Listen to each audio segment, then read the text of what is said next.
I want to tell you one story of Joseph Bates when he was not right. There was a time that James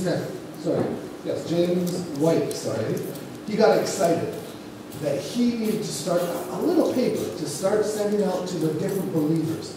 They needed to be encouraged. Again, there was no church organization in 1844 to 1863, and they decided that we needed to make a small paper so we could send out to fellow believers. And he got excited and he wanted to write. There was a problem though. James White was broke too. So he sends a letter off to Joseph Bates and he says, this is what I want to do. I'm excited. I think God is leading in this. We can, tell people about what's going on, what we studied. And Joseph Bates, a well-read man, who had written many pamphlets, again, 45 to 80-page pamphlets, was very excited that James wanted a little paper, but he wrote back and said, you know what, this isn't the right way to get the message out. We need to send out pamphlets. But James White received the letter. He was very discouraged.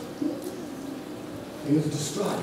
He almost gave up the idea of having a small paper until he started to study a bit more.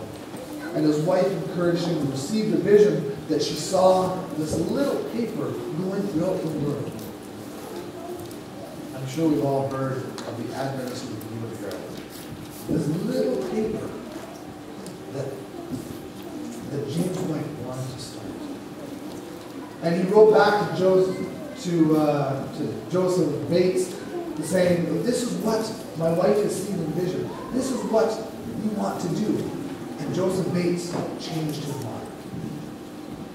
Joseph Bates was not so stubborn and stuck in his way that he said it's my way or no way. He was willing to change. He was willing to go where God was leading.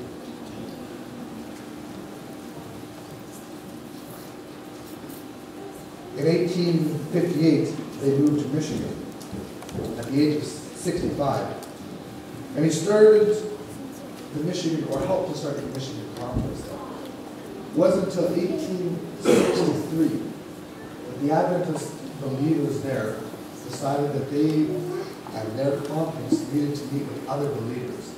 And they invited other believers from different states to Michigan for a general conference. It was in 1863 that Joseph Bates was the chairman of the first general conference. It was there that they laid out the organization of a church. It was there that they elected their first president, John Byington was their first president. It was there that they chose a name, the Seventh-day Adventist Church. Joseph Bates lived until 1872, 80 years of life. Joseph Bates went through many trials, through many death experiences, but he always held on to God, no matter what.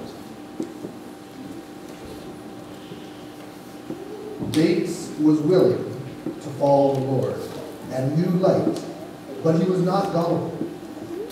He proved all things, holding fast to that which was good. He questioned new information, not with a questioning of doubt, but rather with a questioning of faith.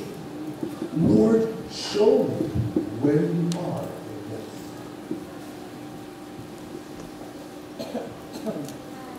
God lights a lamp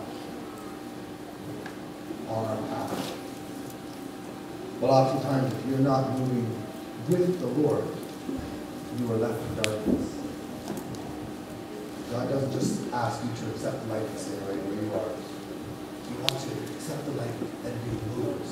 Be builders upon the foundation. Seek God. Just as we look and we consider Joseph Bates, look for God. We can be encouraged in our own life. Look for God and build upon our own foundation and have a close walk.